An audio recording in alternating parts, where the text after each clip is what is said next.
ఈ వారం రోజుల క్రితం నుండి మావోయిస్టులు లొంగిపోవడం జరిగింది. అయితే చాలా భారీ సంఖ్యలో లొంగిపోవడం జరిగింది.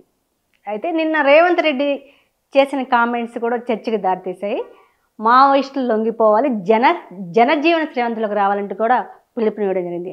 ఈ అన్ని విషయాలు తెలుసుకుందాం. మనతో పాటు పొలిటికల్ అనలిస్ట్ భరద్వాజ్ సార్ ఉన్నారు. సార్ నమస్తే. ఎట్లా సార్ సీఎం రేవంత్ రెడ్డి గారి కామెంట్స్ని ఎలా చూడాలి? అంటే రేవంత్ రెడ్డి గారు చెప్పింది ఏంటంటే మావోయిస్టులారా లొంగిపోండి, జనజీవన స్రవంతిలోకి వచ్చి దేశాభివృద్ధిలో భాగం కండి అని చెప్పాడు ఆయన. దేశాభివృద్ధిలో భాగస్వాములు కండి అనటంలోనే అసలు విషయమంతా ఉంది. ఇప్పుడు ప్రపంచమంతా కూడా మావోయిస్టులని లొంగిపోమనే చెప్తున్నారు అందరూ.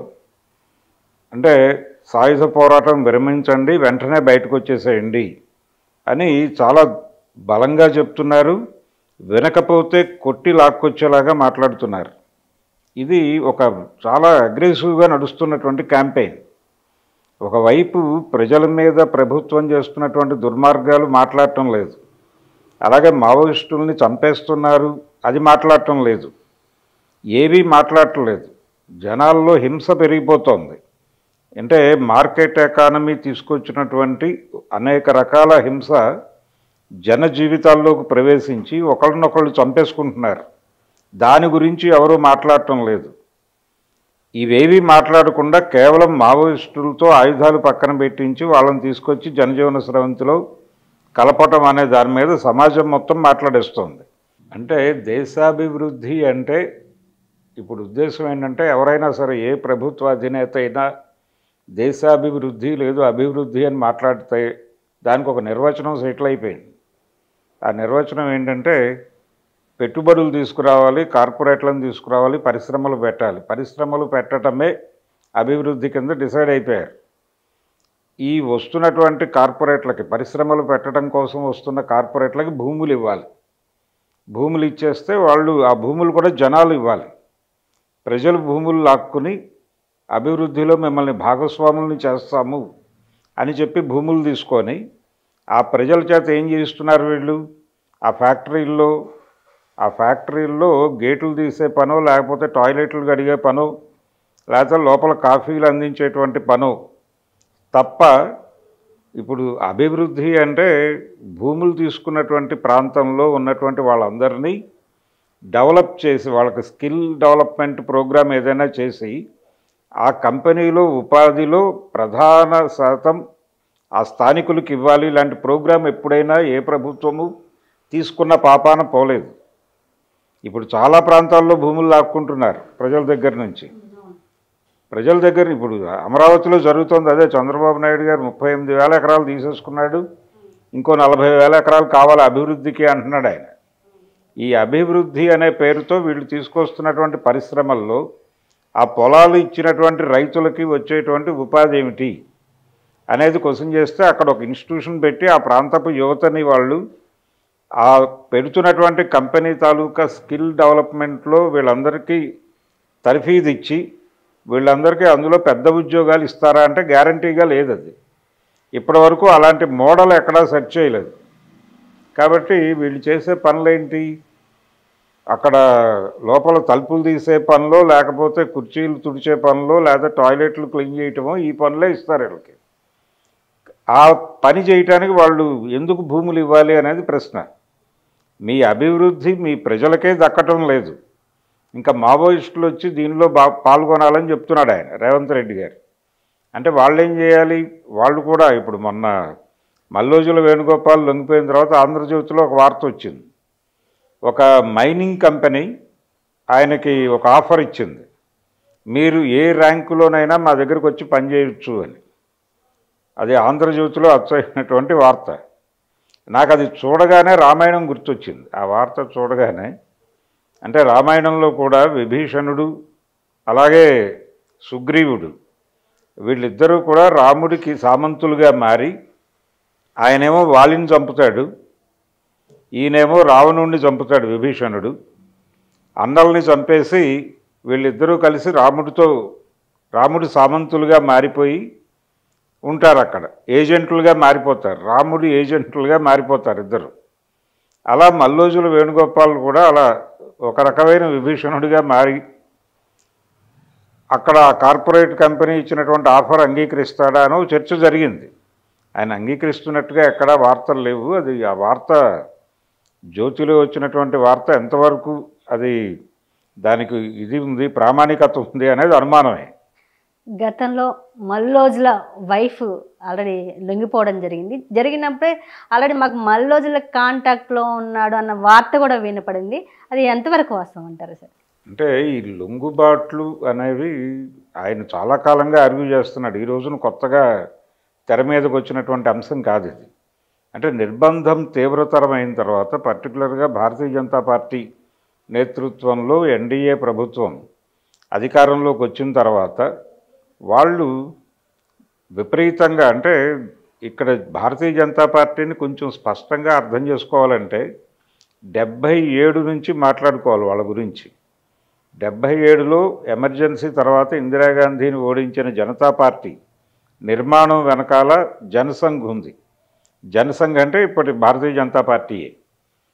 జనసంఘ్ ఆ రోజుల్లో అంటే కొంత మనం ఈ మతము ఇవన్నీ వాడకుండా ఈ దేశంలో ఉన్నటువంటి అన్ని సెక్షన్స్ని కలుపుకుని వెళితే తప్ప కాంగ్రెస్ పార్టీని దెబ్బ కొట్టడం కుదరదు అని భావించి వాళ్ళు సిపిఎం కూడా చేరింది జనతా పార్టీలో. ఇలా జయప్రకాష్ నారాయణని, మొరార్జీ దేశాయిని ముందు పెట్టి ఒక డెమోక్రటిక్ ఫోర్స్గా జనతా పార్టీని ఉనికిలోకి తీసుకొచ్చి సిపిఎంను కూడా కలుపుకుని వాళ్ళు ఇందిరాగాంధీని దెబ్బకొట్టి మొత్తానికి ప్రభుత్వాన్ని ఏర్పాటు చేశారు విజయవంతంగా. జగ్జీవన్ రామ్ను కూడా కలుపుకున్నారు. ఇలా కాంగ్రెసేతర ప్రజాస్వామిక శక్తులన్నిటికీ వేదికగా జనతా పార్టీని ప్రారంభించి ఆ ప్రయోగం విఫలమైపోయిన తర్వాత ఇది కాదు మన రూటు అని చెప్పి మన ఓట్లను మనం కన్సాలిడేట్ చేసుకోవాలని అద్వానీ గారు ఏకాత్మతా యజ్ఞం అని మొదలుపెట్టాడు. ఏకాత్మతా యజ్ఞం అంటే ఏకాత్మ చేయటం హిందువుల ఓట్లన్నీ. ఈ కన్సాలిడేషన్లో హిందూ మతం ప్రమాదంలో ఉంది, ముస్లింల నుంచి ప్రమాదం ఉంది, ఈ దేశం మొత్తం కూడా మైనారిటీలకి అప్పచెప్పేసే ప్రయత్నాలు జరుగుతున్నాయి, మనం మన మతాన్ని కాపాడుకోవాలి, ఇది ప్రోగ్రాం. ఈ పిచ్చిని రెచ్చగొట్టడానికి జనాల్లో వాళ్ళు రకరకాల ఫామ్స్లో రకరకాల సంఘాలు పెట్టి జనాలందరినీ వాళ్ళ మనసుల్లోకి ఎక్కేలాగా చేయగలిగారు. రామజన్మభూమి, అయోధ్యలో బాబ్రీ మసీద్ కూల్చివేత, వీటన్నిటికీ అంటే ఇది బాగా ఎక్కించేశారు. జాతీయత, దేశీయ లక్షణాలు ఇవన్నీ కమ్యూనిస్టులు వీళ్ళందరూ విదేశీ శక్తులు మన దేశము మన సంస్కృతి వీటన్నిటిని నాశనం చేసేస్తున్నారు. ఇవన్నీ విపరీతంగా జనంలోకి డ్రైవ్ అయిపోయినాయి. ఈ డ్రైవ్ అయిపోయినటువంటి పునాది మీద ఇప్పుడు మాట్లాడుతున్నారు. మొన్న మల్లోజుల వేణుగోపాల్ సరెండర్ అవుతూ ఆయన ముందు రాసినటువంటి 20 పేజీల లేఖలో కూడా మనం చైనా మార్గం అన్నాం, రష్యా మార్గం అన్నాం తప్ప భారతీయ మార్గం అనలేదు అన్నాడు ఆయన. అంటే ఆ వాక్యంలో అది మల్లోజులు రాసినట్టు చెప్తున్నారు కానీ అది ఎవరో భారతీయ జనతా పార్టీ చెప్తున్నటువంటి జాతీయవాద ఆలోచనలతో రాసినటువంటి లెటర్ లాగే అనిపించింది నాకు అది చదివితే. ఇలా మల్లోజులు చాలా కాలం క్రితమే, అంటే ఈ నిర్బంధం పెరిగిన తర్వాత, అంటే ప్రజల ఆమోదంతో జరుగుతున్నటువంటి వాళ్ళు చేస్తున్న దుర్మార్గానికి ప్రజల బుర్రల్ని ప్రిపేర్ చేశారు. వాళ్ళు ప్రిపేర్ చేసి జరుగుతున్నటువంటి దాడులు, ఉద్యమం ఎదుర్కొంటున్నటువంటి సంక్షోభం, ఇవన్నీ చూసి ఆయన కొంత ఇబ్బంది పడి ఈ సాయుధ పోరాట విరమణ లాంటి ఆలోచనలతో ఒక డ్రాఫ్ట్ సబ్మిట్ చేశాడు ఆయన పార్టీ ముందు. సబ్మిట్ చేస్తే దాన్ని వెనక్కి ఇచ్చేశారు. ఇవన్నీ కుదరవాను, అనవసరంగా ఇవన్నీ ఆలోచించకు, అలా ఉండదు, వాళ్ళు ఎంత పీడన పెడతారో అంతగా మనం పోరాటాన్ని జనంలోకి తీసుకెళ్ళాలి, ఆ తీసుకెళ్లటంలో మన ఫెయిల్యూర్స్ ఏమన్నా ఉంటే దాని గురించి మాట్లాడుకుందాం, అంతే తప్ప ఈ అభిప్రాయంతో మేము ఏకీభవించటం లేదని వాళ్ళు పక్కన పెట్టేశారు. అప్పటి నుంచి ఆయన బుర్రలో ఆ పురుగు తొలుస్తూనే ఉంది. దాని పరిణామక్రమమే ఆవిడ సరెండర్ అవటం. జనవరిలో సరెండర్ అయినప్పుడు ఫడ్నవీస్ అన్నాడు ఓపెన్గానే, ఆయన కూడా మా రాడార్లో ఉన్నాడు అని. రాడార్లో ఉన్నాడంటే ఆ పక్క గదిలో ఎక్కడో ఉన్నాడన్న సెన్స్లో ఇప్పుడు అర్థమవుతోంది ప్రజలకి. కాబట్టి ఆయనలో లొంగుబాటు లక్షణాలు ఆ రోజు నుంచి ఉన్నాయి. దాదాపు 2017 నుంచి ట్రావెల్ అవుతున్నాయి. 8 ఏళ్ల చరిత్ర ఉంది దీనికి. మల్లోజులకి ఆసన్కి వైజెడ్ కేటగిరీ కూడా ఇవ్వడం జరిగింది. ఇంకోటి సార్, ఇప్పుడు సోషల్ మీడియాలో ఒక చర్చ నడుస్తుంది. మల్లోజుల వేణుగోపాలరావు అన్న ఎవరైతే ఉన్నారో, మల్లోజు కోటేశ్వరరావు అదే కిషన్జీ, ఆయన వీరుడు ఈయన ద్రోహి అనే ఒక చర్చ నడుస్తుంది. ప్లస్ ఈ టైంలో ఈ దాదాపు రాజ్యాంగం ఇచ్చినటువంటి ఎలక్షన్స్ ఉన్నాయి, ఎలక్షన్ ద్వారా వచ్చినటువంటి గవర్నమెంట్ ఉంది, ఆ గవర్నమెంట్తో ఏర్పడినటువంటి పోలీస్ వ్యవస్థ ఉంది. ఇలాంటి సమయంలో ఏదైనా ప్రాబ్లం వస్తే ఈ వ్యవస్థలన్నీ చూసుకుంటూ ఉంటే ఈ టైంలో సాయుధ పోరాటం అవసరమా? అంటే పోరాటం అవసరమా, సాయుధమా కాదా అన్నది వేరే గొడవ. పోరాటం ఉండాలా లేదా, పోరాటమా లొంగుబాట అనేది ఇప్పుడు ఎజెండా అంశంగా మార్చారు. అంటే సాయుధం కాకుండా పోరాటం ఉంటుంది అని కొంతమంది మాట్లాడుతున్నారు, కానీ లొంగుబాటులో పోరాటం ఉండదు. లొంగుబాటులో వాళ్ళకి ఇంటికి వెళ్ళిపోయి వాళ్ళ పర్సనల్ జీవితం గడపటమే ఉంటుంది. ఈ పరిణామ క్రమంలో చూస్తే అంటే కిషన్జీ ఆయన కమిట్మెంట్తో ఉన్నాడు, అలాగే వెళ్ళిపోయాడు ఆయన. ఈ కమిట్మెంటు ప్రిపేర్డ్నెస్ అనేది అందరిలోనూ ఒకేలా ఉండాలని లేదు. ఎవరైనా రైలు దిగిపోయే వాళ్ళు ఉంటారు. ఇలా రైలు దిగిన వాళ్ళు చాలామంది ఉన్నారు. ఈ రైలు దిగిన వాళ్ళల్లో చాలా పెద్ద పొజిషన్స్లో బయటకు వచ్చేసి సరెండర్ అయిన వాళ్ళు కూడా ఉన్నారు గతంలో. వాళ్ళ మీద ఎప్పుడూ ఎవరు నెగిటివ్గా మాట్లాడలేదు, ద్రోహి అనే మాట అనలేదు. నెమలూరు భాస్కర్రావు గారు చాలా కీలక నేతగా కూడా పార్టీలో ఆయన కొంతకాలం నడిపాడు. అలాగా లిన్పియావో గ్రూప్ నుంచి తర్వాత పీపుల్స్ వార్లోకి వచ్చి ఆయన ఈ పరిణామ క్రమంలో ఆయనకి పార్టీ నాయకత్వానికి మధ్య విభేదాలు వచ్చినాయి. ఆయన బయటకు వచ్చేసాడు. కోట్ల విజయభాస్కర్ రెడ్డి దగ్గర సరెండర్ అయ్యాడు. ఆయన నిరాయుధంగా సరెండర్ అయ్యాడు. కాస్ట్యూమ్ ఈ డ్రెస్ వేసుకుని లేడు, మామూలుగా వచ్చి సరెండర్ అయ్యాడు. సరెండర్ అయ్యాడు, డబ్బులు తీసుకున్నాడు. ఆ డబ్బులు తీసుకోవడం మీద కూడా ఆ రోజుల్లో చర్చ జరిగింది. ఎందుకు ఆయన డబ్బులు తీసుకున్నాడు, తీసుకోకుండా ఉంటే బాగుండేది కదా అని. అయితే నేను బతకటం కోసం తీసుకున్నాను అని చెప్పాడు ఆయన. చెప్పి తీసుకెళ్ళి ఏదో బట్టలు కొట్టు పెట్టుకున్నాడు వాళ్ళ ఊళ్ళోనే, నర్సరావుపేటలో. ఆ తర్వాత ఆయన ఎక్కడా కూడా పార్టీకి వ్యతిరేకంగా కానీ ఏ విధంగానూ ఎప్పుడూ మీడియా ముందుకు వచ్చి మాట్లాడే ప్రయత్నం చేయలేదు ఆయన. ఎవరైనా అడిగినా కానీ దాటవేసేవాడు. వద్దొద్దు నాతో మాట్లాడించకండి, నేను మాట్లాడడానికి అర్హత ఉన్నవాడిని కాదు ఇప్పుడు అని చెప్పేవాడు ఆయన. ఆయనకు ముందు లొంగిపోయినటువంటి ముక్కు సుబ్బారెడ్డి గారు కూడా అలాగే వ్యవహరించేవాడు. ఆయన కూడా ఎప్పుడూ పార్టీ గురించి వ్యతిరేకంగా మాట్లాడే ప్రయత్నం ఎప్పుడూ చేయలేదు. తన ప్రిపేర్డ్నెస్ అయిపోయిందని చెప్పే సరెండర్ అయ్యాడు. ఈయన కూడా అదే చెప్పేవాడు, నేను రిటైర్ అయినట్టుగా భావించండి అనేవాడు ఎవరన్నా కలిస్తే ఎక్కడైనా. అటువంటి పరిస్థితుల్లో గత సరెండర్లు ఉంటే ఈయన తన క్యాడర్తో సహా ఆయుధాలతో సహా ఆయన పైగా అక్కడికి వచ్చి వాళ్ళందరికీ డ్రెస్సులు కుట్టారు. కొత్త డ్రెస్ వేసుకుని వాళ్ళు యూనిఫామ్ వేసుకుని వచ్చి తుపాకులు అప్పచెప్పి సరెండర్ అవటం అనేది ఖచ్చితంగా ప్రజా పోరాటాలని తీవ్ర స్థాయిలో అవమానపరచటమే.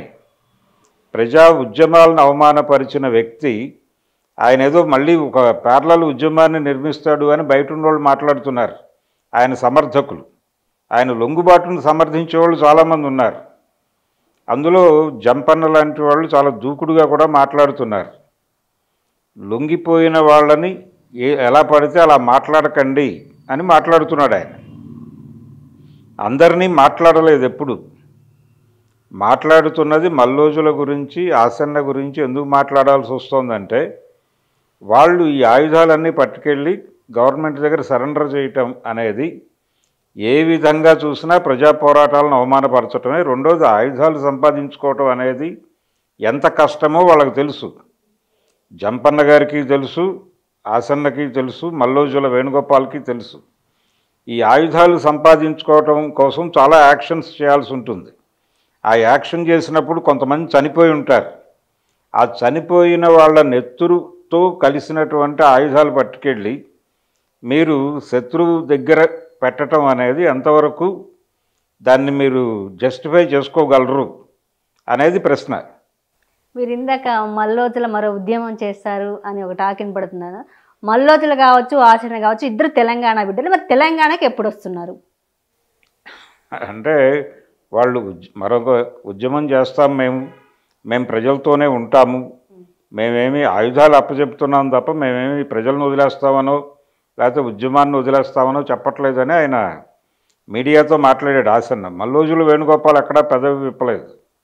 ఆయన బయటికి రావడానికి ముందు లేఖలు రాశాడు. ఒక 22 పేజీల లెటర్ ఒకటి, 2 పేజీల లెటర్ ఒకటి, ఒక 6 పేజీల లెటర్ ఒకటి, 3 లెటర్లు విడుదల చేశాడు ఆయన.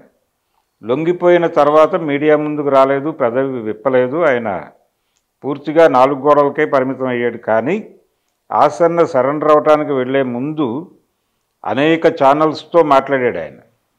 మాట్లాడుతూ ఆయన ప్రధానంగా చెప్పింది ఇదే: సాయుధ పోరాటం చేసే పరిస్థితి లేదు, అందుకని మేము ఆయుధాలు అప్పచెప్పేస్తున్నాం, అప్పచెప్పేసి మేము వేరే పద్ధతిలో ప్రజల్లోకి వెళ్ళి పనిచేస్తామని చెప్తున్నాడు. వేరే పద్ధతుల్లో పనిచేసేవాడు ఇలా లొంగిపోనక్కర్లేదు, ఆయుధాలు ప్రభుత్వానికి అప్పచెప్పక్కర్లా, పార్టీ ఆదేశించింది, మీరు ఆయుధాలు పట్టుకొచ్చి పార్టీకి అప్పచెప్పి మీ లైన్లో మీరు కొనసాగండి అని. ఆ పని చేస్తుంటే వీళ్ళు నిజాయితీగా జనంలోకి వచ్చి పనిచేస్తారని అనుకునేవాళ్ళం.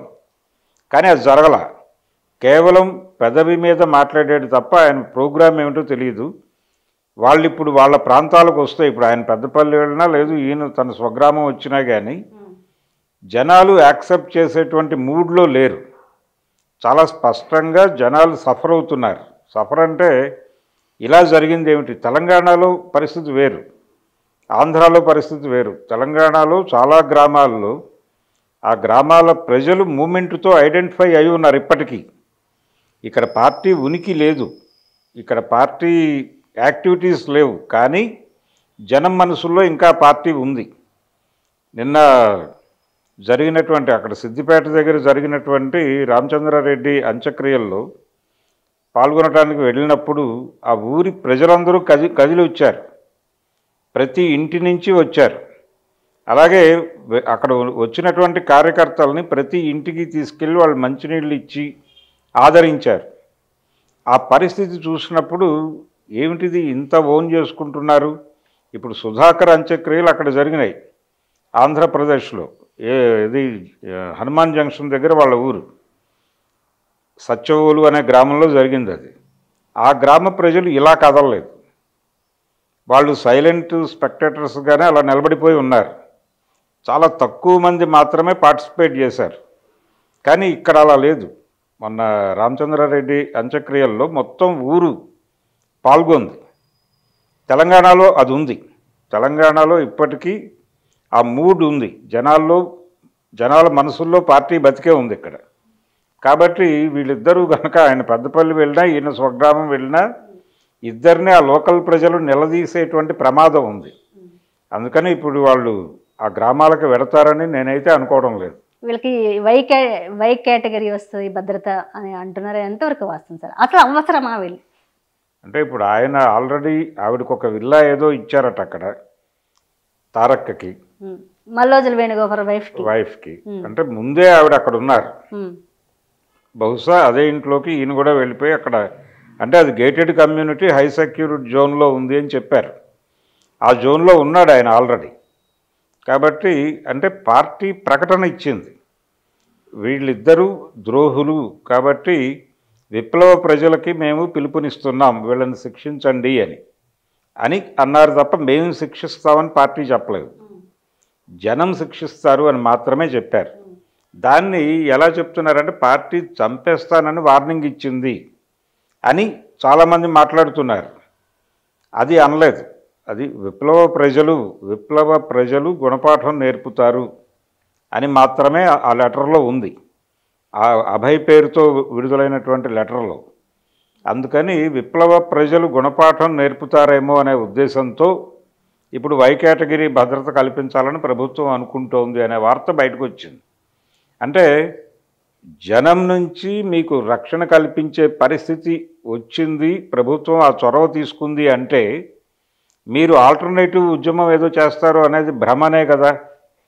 కాబట్టి అది భ్రమ అనే విషయం ప్రభుత్వం పదే పదే చెప్తోంది. వీళ్ళు మాత్రం మేమేదో చేస్తాం జనాలకి, మాకు ఆల్టర్నేటివ్ లైన్ ఉంది, 2 లైన్ స్ట్రగులు ఇవన్నీ మాట్లాడుతున్నారు. కానీ ఆసన్న మాట్లాడాడు మొన్నటిదాకా సరెండర్ అయ్యే వరకు. సరెండర్ అయిన తర్వాత ఆయన కట్ అయిపోయాడు ప్రపంచంతో. సరెండర్ అవటానికి ముందు క్షణం వరకు మాత్రమే మాట్లాడాడు ఆయన, తర్వాత ఎక్కడ కనిపించట్లేదు. ఒకే ఒక టీవీ ఛానల్కి ఆ తర్వాత ఇంటర్వ్యూ ఇచ్చాడు ఆయన, విస్తార్ న్యూస్ అనేటువంటి దానికి. ఆ ఇంటర్వ్యూలో కూడా ఏదో ఆల్టర్నేటివ్ లైన్ ఉంది అన్న ధోరణిలోనే మాట్లాడాడు ఆయన. కానీ ఇప్పుడు వై కేటగిరీ భద్రత ప్రభుత్వం కల్పించటం, అలాగే వీళ్ళు సరెండర్ అయిన తర్వాత ఇద్దరు ముఖ్యమంత్రులు మాట్లాడారు మీడియాతో. వాళ్ళిద్దరూ చాలా స్పష్టంగా ఇది లొంగుబాటు, వీళ్ళు సరెండర్ అయిపోయారు, అంతకు మించి వేరే యాక్టివిటీస్ ఏం లేవు, వీళ్ళకేవో మేము పునరావాసం కల్పించటం, మావోయిస్ట్ రిహాబిలిటేషన్ స్కీమ్ ప్రకారం వీళ్ళకి ఏం రావాలో అవన్నీ వస్తాయి, కాబట్టి వాళ్ళ రిహాబిలిటేషన్ ప్రభుత్వం చూస్తోంది అని స్పష్టంగా చెప్పేశారు. చెప్పడం అంటే ప్రభుత్వం ఏమో లొంగుబాటు అని చెప్తోంది, మీరేమో 2 లైన్ స్ట్రగుల్, మాకు ఆల్టర్నేటివ్ లైన్ ఉంది, తిరిగి జనంలోకి వెళ్తాం అంటున్నారు. ఇక్కడ చాలా క్రైసిస్ ఉంది. అంటే వాళ్ళు చెప్తున్నటువంటి అభిప్రాయాలను ప్రభుత్వం ఓపెన్ చేసి చెప్పేసింది, అయిపోయింది. ఇప్పుడు వాళ్ళు ఏదో ఆల్టర్నేటివ్ లైన్ ఉంది, ఇవన్నీ పిచ్చి మాటలు. అటువంటి అభిప్రాయాలతో వాళ్ళు ఉన్నారని నేనైతే అనుకోవడం లేదు. బయటకు వచ్చి ఏదైనా నిర్మాణం మొదలు పెడితే అప్పుడు ఆలోచించవచ్చు. మల్లోజుల వేణుగోపాల్ అలాగే అభయ్, మరి దాదాపు వాళ్ళు దాదాపు సరెండర్ అయ్యి 4-5 రోజులు అయిపోయింది, అయినా లెటర్లు అభయ్ పేరుతో రిలీజ్ అవుతున్నాయి. అంటే అభయ్లని ఉద్యమం పేరు అట్లా ఇంకా మల్లోజుల నుంచే వస్తుంది, ఏమనుకోవాలి సార్? మల్లోజులకి అభయ్ పేరుకి సంబంధం లేదు. ఆయన అభయ్ అనే పేరుతో ఎవరైనా ఇస్తారు. చాలా ప్రాంతాల్లో ఒక పేరు అలా కాయన అయిపోయి ఉంటుంది. ఒకప్పుడు విజయవాడ నుంచి పార్టీ తరఫున ఏ లెటర్ వచ్చినా శివాజీ అనే పేరుతో వచ్చేది. ఆ శివాజీలు చాలామంది మారారు. అలా ప్రతి చోట ఒక పేరు కాయన అయిపోతుంది, ఆ పేరుతోనే నడుస్తుంది. వికల్ప్ అనే పేరుతో రామచంద్రారెడ్డి గారు రాసేవాడు, ఆసన్న కూడా రాశాడు వికల్ప్ అనే పేరుతో. కాబట్టి ఒక పేరు వాడతారు అంతే, జనాలకు తెలియటం కోసం ఒక పేరు వాడతారు. అభయ్ అనేది ఆయనకు సంబంధం లేదు. సరెండర్ అయింది అభయ్ కాదు, మల్లోజుల వేణుగోపాల్. ఆయన కొంతకాలం అభయ్ అనే పేరుతో ప్రతినిధిగా, అధికార ప్రతినిధిగా వ్యవహరించాడు, అంతవరకే. చివరిగా ఈ లొంగుబోటు కావచ్చు, ఈ సోషల్ మీడియా జరిగే చర్చ కావచ్చు, ఏం చెప్తారు?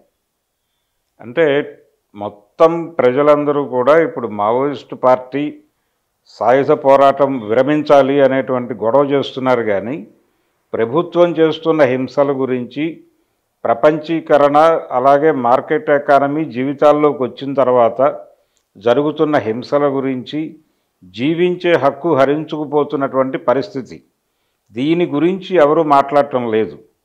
అంటే ప్రభుత్వం అనుకుంది ఇలా జరగాలి అని, అంటే ప్రజల నుంచి ఎలిమినేట్ చేసి వీళ్ళని చంపేయాలి అనే ప్రోగ్రాం అనుకుంది. ఆ అనుకున్నది కొంతవరకు సఫలీకృతం అవుతున్నామని వాళ్ళు అనుకుంటున్నారు. ఇప్పుడు ఈ మాట్లాడుతున్న వాళ్ళందరినీ చూసి ప్రతి ఒక్కరూ సాయుధ పోరాట విరమణ లేకపోతే విరమించకూడదా, ఈ 2 టాపిక్లు తప్ప ఇంకో టాపిక్ మాట్లాడట్లేదు. ఇది మానేసి ప్రభుత్వం చేస్తున్న దుర్మార్గాల గురించి మాట్లాడండి. అలాగే సాయుధ పోరాటం విరమించాలి పార్టీ అంటున్నారు, ఓకే, విరమిస్తున్నాను అని ప్రకటించి ఒకవేళ పార్టీ తనంతటి తాను టోటల్గా బయటకు వచ్చే పరిస్థితి ఉంటే వచ్చి ప్రజాక్షేత్రంలో వాళ్ళు ఇదే స్పిరిట్తో పనిచేస్తే వాళ్ళని చంపము అనేటువంటి మాట ప్రభుత్వంతో అనిపించాలి కదా వీళ్ళు.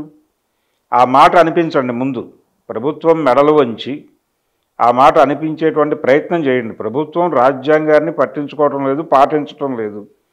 తాను పాటించని రాజ్యాంగాన్ని వీళ్ళందరికీ పంచింది. మొన్న వీళ్ళందరి చేతుల్లోనూ రాజ్యాంగం పెట్టారు. అంటే వీళ్ళు ఒక డొల్ల అభిప్రాయంతో బయటకు వచ్చారు, వాళ్ళు ఒక డొల్ల అభిప్రాయంతో సరెండర్ చేసుకున్నారు అనటానికి ఆ రాజ్యాంగం పంపిణీ చేయటమే ఉదాహరణ. కాబట్టి రాజ్యాంగాన్ని అపహాస్యం చేస్తున్నటువంటి పరిస్థితే కనిపిస్తోంది ప్రభుత్వాల వైపు నుంచి. అమిత్ షా గారు చాలా ఓపెన్గా నేను చంపేస్తాను తప్ప మాట్లాడను. ఇక్కడ వీళ్ళు ఇంకో కన్ఫ్యూజన్ తీసుకొస్తున్నారు. బయట ఈ శాంతి చర్చలు, అలాగే మావోయిస్టులు సాయుధ పోరాట విరమణ అని బలంగా మాట్లాడుతున్న వాళ్ళు, ఈ సాయుధ పోరాట విరమణ అనేది పార్టీ కేంద్ర కమిటీ కార్యదర్శిగా ఇటీవల అమరులైనటువంటి కేశవరావు గారి అభిప్రాయంగా మాట్లాడుతున్నారు. ఇది తప్పు. ఆయన ఏ రోజున కూడా పార్టీ సాయుధ పోరాట విరమణ గురించి మాట్లాడలేదు.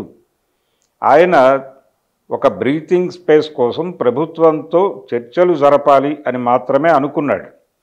ఆ చర్చలు జరపటం అనే ప్రాతిపదిక మీద మాత్రమే మాట్లాడాడు తప్ప ఉద్యమం ఆపేసి లేకపోతే సాయుధ పోరాట విరమణ ప్రకటించి బయటకు రావాలనే అభిప్రాయం ఆయనకి లేదు. ఆయన చాలా ఓపెన్గా, నంబళ్ళ కేశవరావు గారు చాలా ఓపెన్గా సాయుధ పోరాటం కొనసాగుతుంది అన్న టోన్లోనే ఉన్నాడు ఆయన. పోరాటం ఇక్కడ ఇక్కడ ప్రజలు కష్టాల్లో ఉన్నారు. కోబాటి గాంధీ గారు చాలా స్పష్టంగా చెప్పాడు ఒక ఇంటర్వ్యూలో. ఆయనతో ఈ సాయుధ పోరాట విరమణ మీద ఏదో ఒక అభిప్రాయం రాబట్టడం కోసం ఆ ఇంటర్వ్యూ చేసిన ఆయన గుచ్చి అడిగాడు. ఆయన చాలా స్పష్టంగా చెప్పిన మాట ఏంటంటే, ప్రజలు సమస్యల్లో ఉన్నారు, రకరకాల సమస్యల్లో ఉన్నారు, వాళ్ళు పోరాడతారు. ఆ పోరాడే ప్రజలు ఆయుధం పట్టుకోవాలా వద్దా అనేది వాళ్ళు డిసైడ్ చేసుకుంటారు, మీరు నేను కాదు డిసైడ్ చేయాల్సింది. కాబట్టి పోరాటం ఉంటుంది, ప్రభుత్వం అణచివేత విధానాలతో వెళ్తోంది, అణచివేత ఉన్నంతకాలం పోరాటం ఉంటుంది, పోరాటం ఆయుధం పట్టుకుంటారు అవసరం అయితే, అది కాదు అనడానికి ఎవ్వరికీ హక్కు లేదు ఈ ప్రపంచంలో అని మాట్లాడాడు. అది అభిప్రాయం అంటే. కాబట్టి సాయుధ పోరాట విరమణ వద్దు కాదు ఈ అనవసరమైన చర్చలు మానేసి ప్రపంచం ప్రభుత్వం చేస్తున్నటువంటి హింసల గురించి, ప్రభుత్వం చేస్తున్నటువంటి రాజ్యాంగ ఉల్లంఘన గురించి, దాని గురించి మాట్లాడటం, మానవ హక్కులు హరించుకుపోతున్నాయి, దాని గురించి మాట్లాడండి, దాని గురించి దెబ్బలాడండి. అంతే తప్ప మైకులు ముందుకు వచ్చి నక్సలైట్లు సాయుధ పోరాటం వదిలేయాలి, ఇది అనవసరమైన గొడవ. ఈ అనవసరమైన చర్చలు మానేసి జీవితాల మీదకి వెళ్ళి మాట్లాడితే మంచిది. సమస్య ఉన్నంత వరకు ప్రజా పోరాటాలు ఉంటాయని సీనియర్ జర్నలిస్ట్ భరద్వాజ గారు అంటున్నారు. ఇది ఈరోజు స్పెషల్ చిట్ చాట్.